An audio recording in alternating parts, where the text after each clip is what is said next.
Arthur Smith officially confirmed that Desmond Ridder is the Falcons' 2023 starting quarterback, and we're breaking down how much progress this team has shown in building around him. You are Locked On Falcons, your daily Atlanta Falcons podcast. Part of the Locked On Podcast Network, your team every day.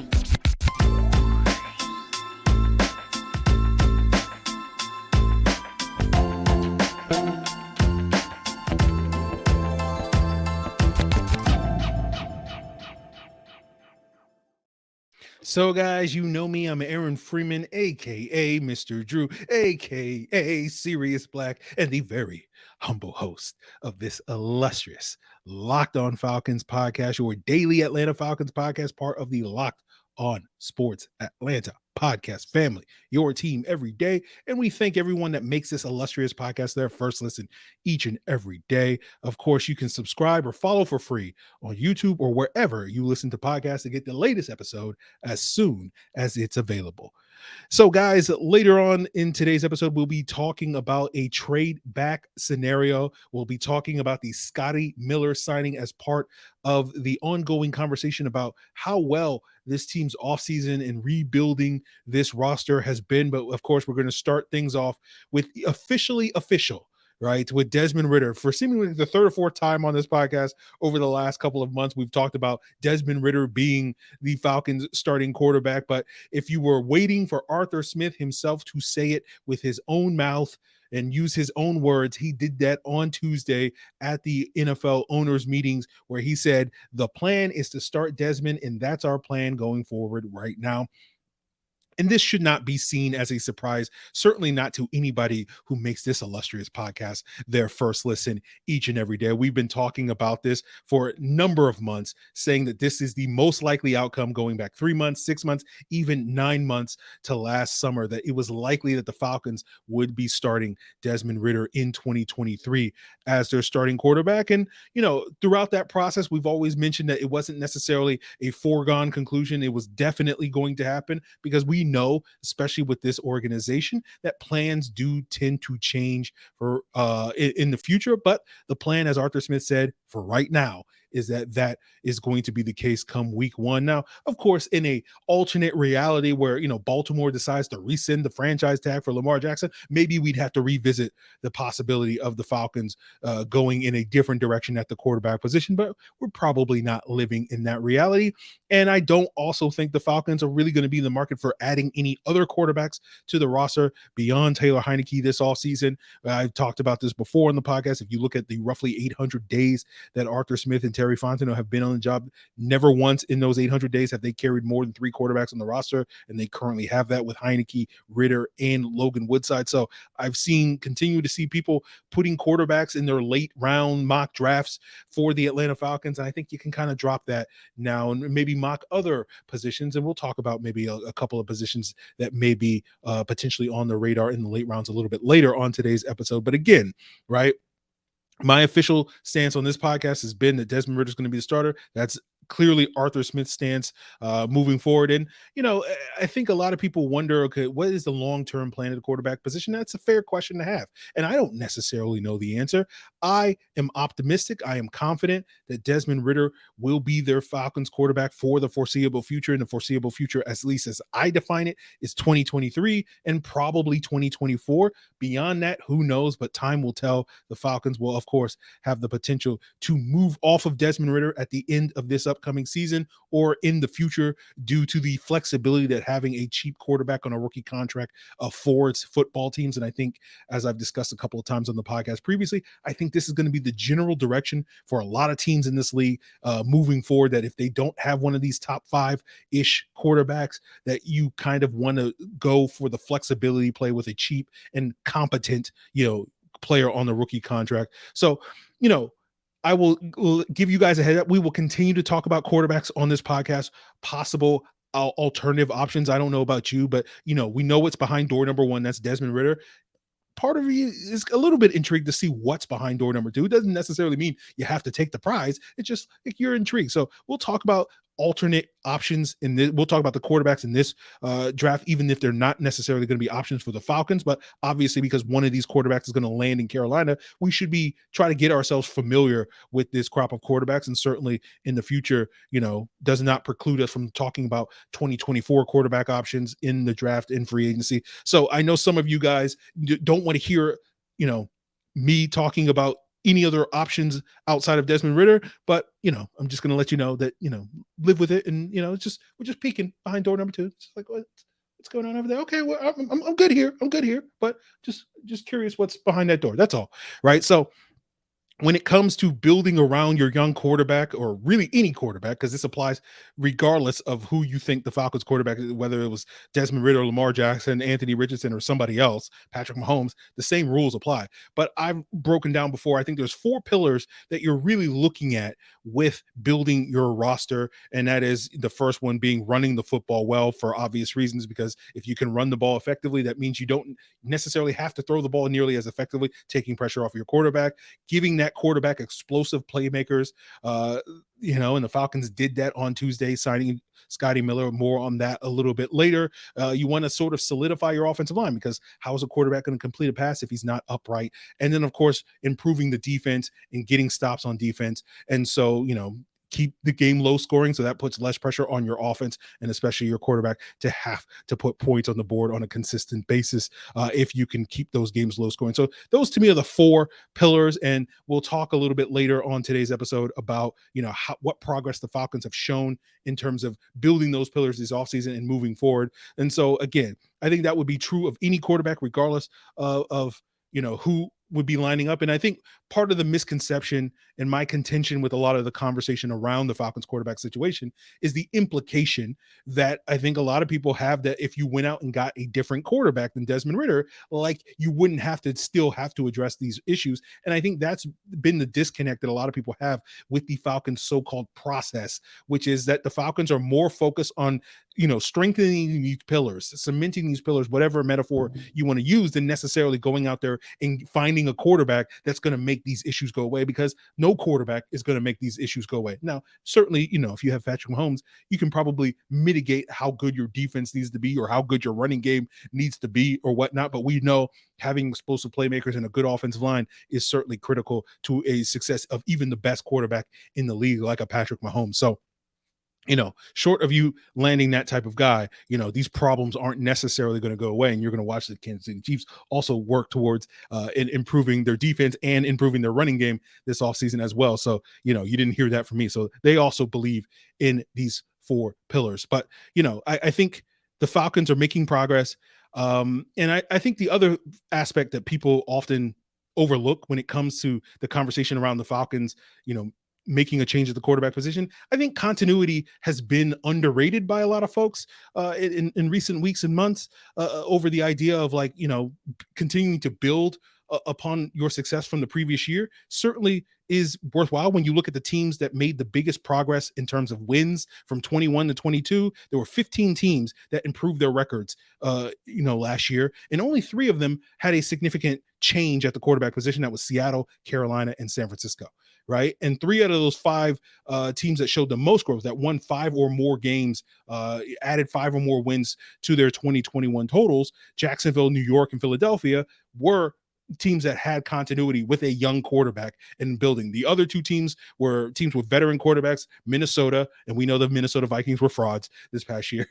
So we're removing them from the data set. They don't necessarily confirm the narrative I'm going for here. But the Detroit Lions are a great example of a team that went with continuity around Jared Goff, and they didn't necessarily, they saw massive improvement for their offense from 21 to 22, and it wasn't because they went out there and made these massive upticks in roster upgrades on the offensive side of the ball. What the Lions focused on last offseason was improving their defense. It didn't necessarily make a massive jump, but that continuity was key to the Lions' success, adding 5-6 wins to their total in 2022. And so So I think that's a path that gets underrated. Like, you don't have people killing the Lions for like, oh my God, I can't believe they rolled with Jared Goff. Yet you're going to have all these people, ahead of time saying, oh, I can't believe the Falcons are rolling with Desmond Ridder. Or, again, Jalen Hurts is the obvious example, the pinnacle of that when it regards. But, a lot of people are forgetting that they were very skeptical of the Philadelphia Eagles a year ago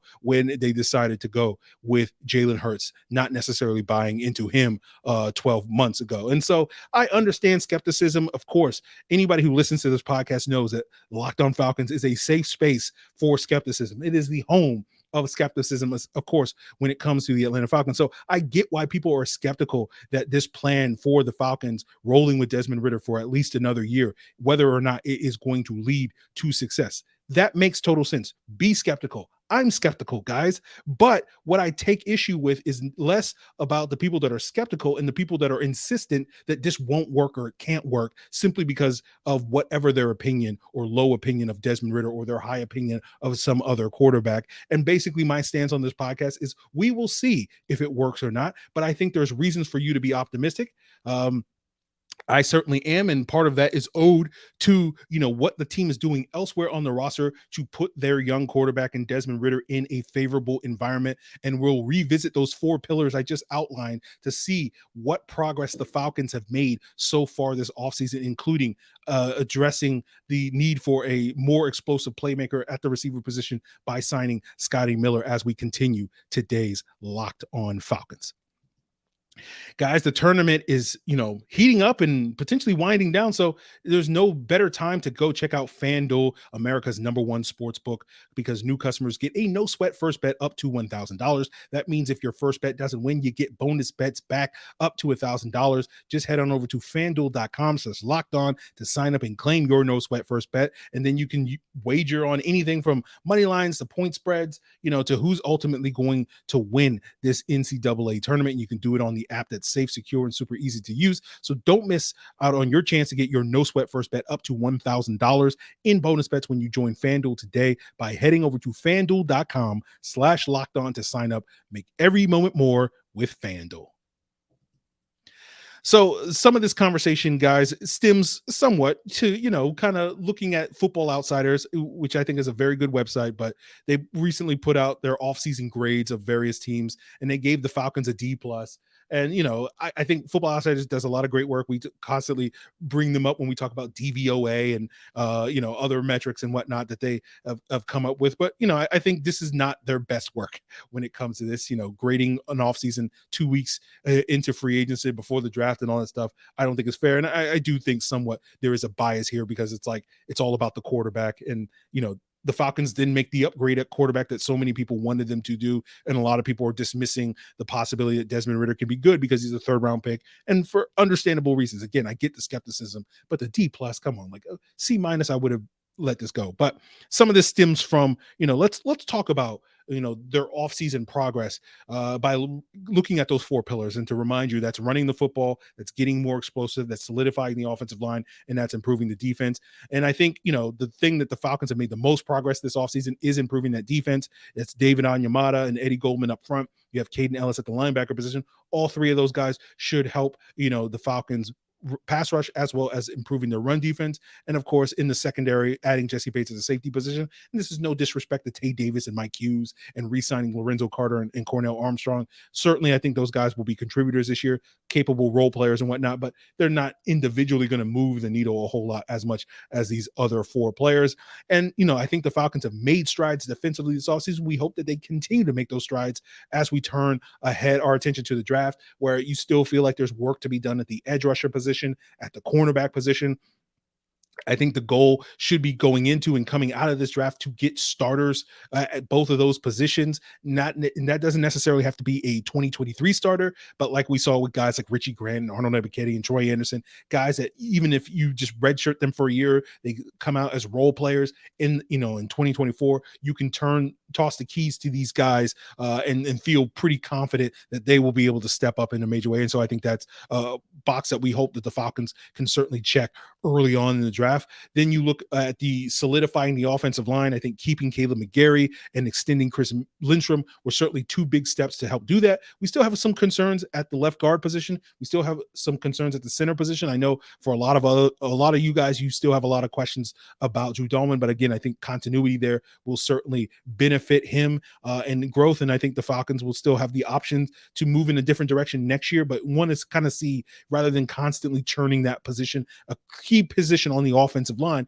want to get that continuity there at that position and see if Drew Dalman can grow alongside Desmond Ridder as this team's long-term answer at the center position. I think left guard personally is a little bit more of a question mark. I don't know if the draft is a great place to get a plug-and-play starter at that position. I'm a big fan of North Dakota State's Cody Mock, who I think stands out above several other potential candidates to come in and start from day one at that left guard position. But I think, more than likely, I feel like you feel better about doing that in free agency. We know that free agency is winding down for a lot of teams around the league, including the Falcons, but that doesn't necessarily mean that it's over. They just signed a player in Scotty Miller today. We'll talk about him in a second. But we've seen in the previous two off seasons that this regime has made additions, signed starters in April, right? Rashaan Evans, Deron Harmon, Cordero Patterson are good examples of starters that they have signed in the first week or two of April. So I'm hoping that we get a little bit more clarity at the left guard position in the coming days and weeks, and that the Falcons will continue to add at that position.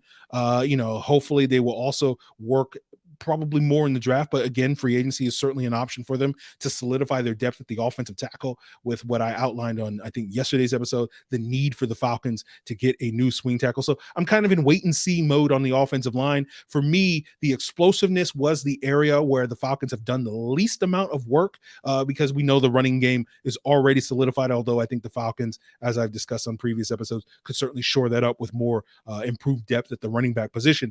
But they really hadn't done a whole lot to improve the explosiveness. Mac Hollins is not necessarily a guy that's known for his explosive playmaking ability, although he did produce quite a bit. And so I feel very good about the news that the Falcons signed Scotty Miller, formerly of the Tampa Bay Buccaneers, on today to a 1-year contract. His best year came a couple of years ago in 2020, Tom Brady's first year there, where he had a career high 33 catches for 501 yards and 3 touchdowns. A significant percentage of that came on downfield throws. About a quarter of his catches and about 60% of his yards came on 20-plus yard throws, according to Pro Football Focus. That year also marked his most productive year in the slot, which I think is probably where we should pencil in Scotty Miller, given his size, 5'9", 175 pounds. Although he spent the majority of his time in Tampa Bay playing on the outside, about 75% of his snaps have come on the outside versus 25% in the slot. I do think the Falcons probably envision him more as a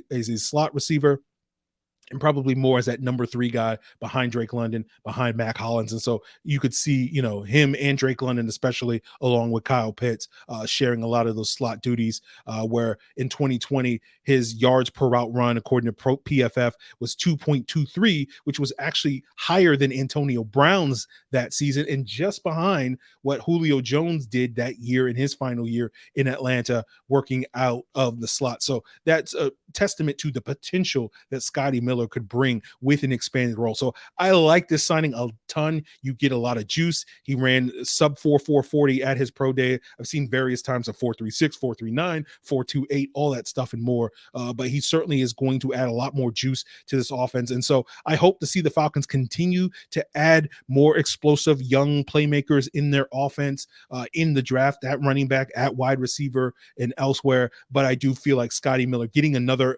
option in here, getting somebody in here that is actually, well versed in play, has been productive in the league, and runs, a sub 4.40 is certainly conducive, where the Falcons, I think, Josh Ali and Rashawn Henry, both of whom were on the practice squad, were basically the only receivers on the roster that ran faster than like 4.52, if I'm not mistaken. So this is a great move from my perspective, and we'll see what else the Falcons do to enhance their explosiveness. But again, I feel like the Falcons are making strides. We've talked about, potentially 6 positions: running back, wide receiver, left guard, offensive tackle, edge rusher, and cornerback, that you feel pretty good about the Falcons using, one of their first selections in the first 4 rounds on, where the Falcons have 5 picks thanks to it getting an extra 4th round pick due to the Julio Jones trade. But that's part of the reason why I'm kind of hoping that the Falcons can cross at least one of these positions off the list between now and the draft. And I'm focused primarily at that left guard position. I had a listener ask me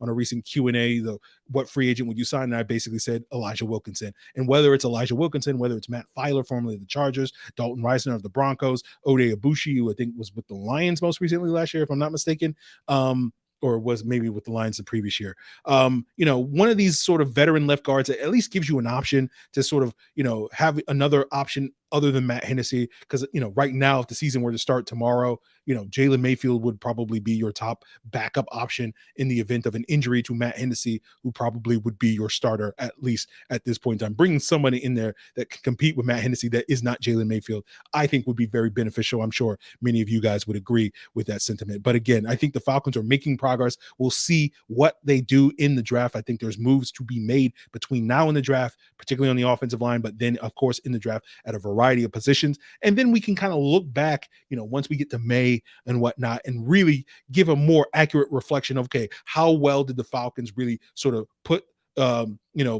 pieces around their quarterback, regardless of whether we consider it to be Desmond Ridder or somebody else. That's, to me, where we can really judge the offseason. But one way that the Falcons can get more assets in order to use on some of these positions in the early rounds may be trading back in the draft.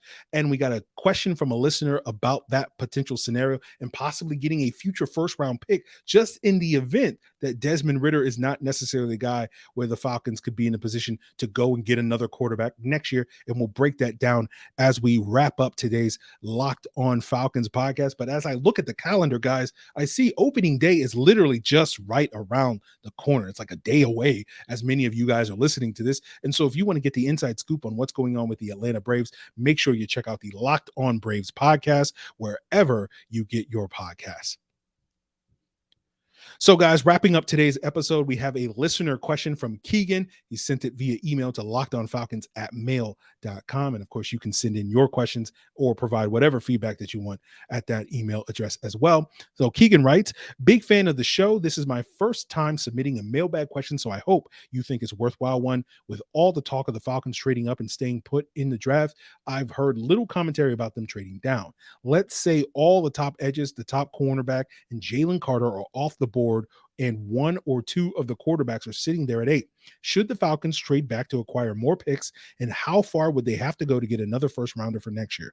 I'm just thinking of a player like Bijan or another good edge, Van Ness or Nolan Smith, for example, could be available in the middle to late teens. This would give the Falcons ammunition in next year's draft if Desmond is not the answer at quarterback. Just curious about what your thoughts are on this. Thanks, from Keegan.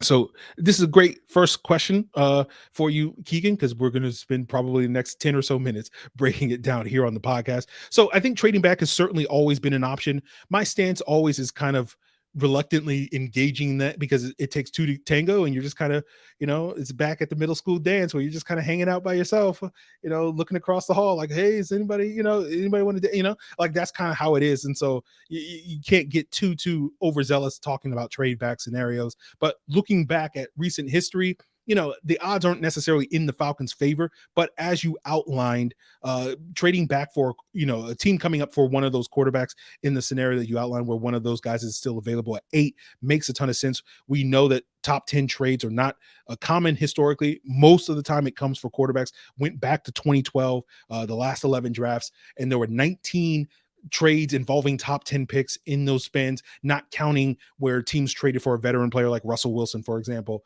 this past year. And 8 of those 19, almost half, or slightly less than half, right, involved a quarterback, right? And those 8 quarterbacks were Trey Lance, Sam Darnold, Josh Allen, Mitchell Trubisky, Patrick Mahomes, Jared Goff, Carson Wentz, and RG3, right? And 7 of those 8 have occurred involving quarterbacks in the last 7 drafts. So clearly that has been the trend in recent years. Now, for the remaining 11, 4 involved a wide receiver. That was Devontae Smith, Sammy Watkins, Tavon Austin, and Justin Blackmon. 2 were edge rushers, Deion Jordan and Leonard Floyd. 2 were corners, Justin Gilbert and Morris Claiborne. 1 offensive lineman in Jack Conklin, 1 linebacker in Devin Bush, and 1 running back in Trent Richardson. So clearly teams are prioritizing these sort of, pillar positions: quarterback, edge rusher, wide receiver, corner, right?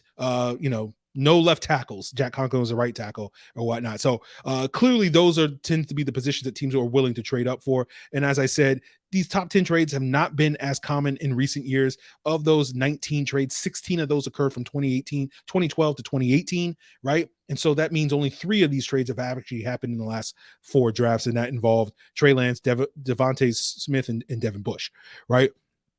So I think the scenario that you outlined with a quarterback on the board, that to me makes it much more plausible that a team will come up. If not, then it's unlikely. And when you look at the sort of the precedent set for getting a future first round pick, obviously you probably take trades like RG3, Jared Goff, Carson Wentz, Trey Lance, all of those players were taken in the top 3. Thus, there was a higher premium for getting up that high in the draft. And you look at some other trades. You look at the Patrick Mahomes trade. To a lesser extent, you look at the Deshaun Watson trade that happened later in that first round, where he was taken 12th overall, right? Kansas City went from 27 to 10 to get Mahomes. They gave him a future first as well as a third in that 2017 draft. Houston went from 25 to 12, gave up a future first to get Deshaun Watson. And then you go more recently in 2018, Buffalo went from 12 to 7 to get Josh Allen, and they gave up 2 second-round picks in that regard. So presumably based off of that precedent, you're probably going to have to move back more than like 5 spots to get a future first-round pick like Buffalo or like Tampa Bay, I think it was, traded back with Buffalo with the Josh Allen trade. And more likely, I think, again, a safe estimation is that if you want to get a future first round pick, you're probably going to move back 10 to 15 spots.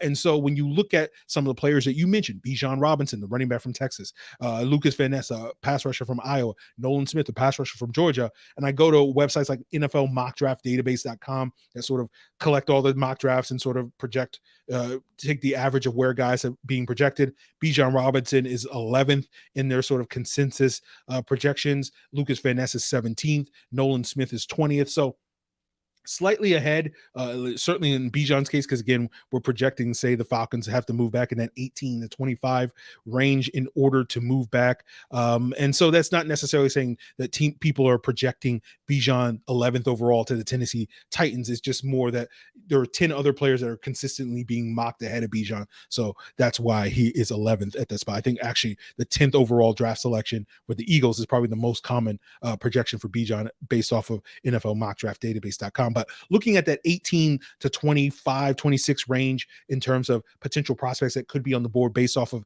NFL mock draft databases. At 18, they have Broderick Jones, the offensive tackle from Georgia. 19, they have Brian Branch, the safety from Alabama. Nolan Smith, again, is 20th, the edge rusher from Georgia. 21 is Jordan Addison, the wide receiver from USC. 22 is Michael Mayer, the tight end from Notre Dame. 23 is Brian Bresee, the D tackle from Clemson.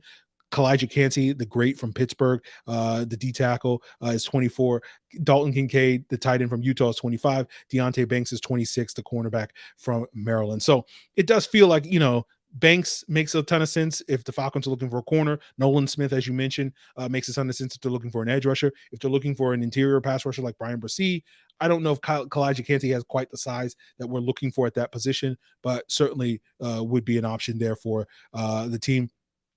Some players that are being projected to go higher than that I could see maybe sliding a little bit in the draft, maybe not all the way to that point. I don't think Bijan's going to go in the top 10. I think he'll probably slide. I'm very skeptical of the Eagles taking him at 10. And if they don't take him at 10, he could slide into the 20s potentially. Another player, Devon Witherspoon, the cornerback from Illinois, we'll probably wind up talking about him on a very future mock draft Monday. So I don't want to necessarily give all my takes, but I've recently watched more film of Witherspoon, and I'm not as high on him as a top 10 sort of option for the Falcons as before. And I could certainly see a scenario where he does fall into the middle teens, maybe not to the 20th pick or something like that, but we'll sort of have to see. Joey Porter Jr., the cornerback from Penn State, is another corner that's projected to go higher that maybe could slide. Miles Murphy, the edge rusher from Clemson, could also, his projections are all over the place. Like you see him in the top 10, you see him falling out of the first round in some people's mock. I think Michael Kiper put out a mock draft recently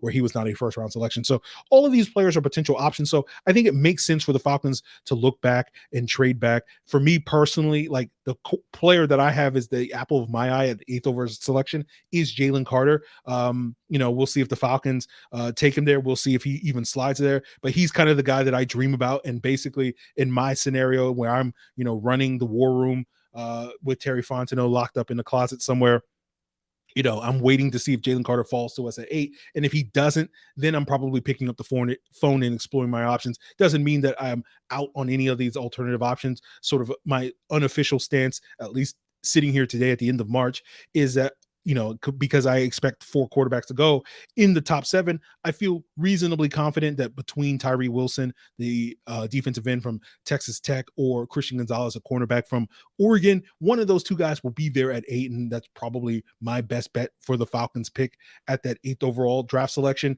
But frankly, for me, I would feel certainly open to the idea of trading back and getting a future first round pick in 2024. I don't feel like the drop off from Wilson to the next edge rusher, presumably Miles Murphy, if you ask me, or Gonzalez to Weatherspoon or Joey Porter, is so massive that I would turn down getting a future first round pick, or even maybe adding a second or a third round pick in addition, depending on how that goes. So, I think certainly a trade back makes a ton of sense. So I hope that answers your question, Keegan. But, I think the odds of that are pretty low, right?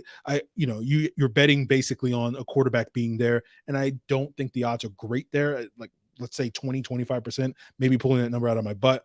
And then the odds of another team trading up for a non-quarterback at that 8th overall selection seems to probably be less than 10%, although I guess Jalen Carter might be sort of the rare sort of exception to that rule, although we haven't necessarily seen a interior D lineman get picked or a team move up that high to get an interior D lineman. So we'll have to sort of see how it all plays out. So I'm certainly open to the Falcons trading back, but we'll just sort of have to see if it works out that way. So I hope that answers your question, Keegan. We'll, continue talking about the Falcons offseason and whatever other moves are on the horizon as the rest of the week unfolds. And of course, there's a great opportunity for you guys to submit your questions via email like Keegan did at lockedonfalcons@mail.com. You can leave a comment here on Locked On Falcons YouTube channel. You can hit me up in the Locked On Falcons Discord. You link in the description below. And of course, you can always hit me up on the social media networks like Twitter and Facebook at Locked On Falcons. And of course, make sure you check us out as your first listen wherever you get your podcast. And for your second listen, make sure you check out Locked On NFL Scouting with the Draft Dudes, where hosts Kyle Krabs and Joe Marino are taking you through all what it takes to build a successful NFL franchise every single day. Find the Locked On NFL Scouting podcast with the Draft Dudes wherever you get your podcast and on YouTube. It's all part of the Locked On Podcast Network, your team every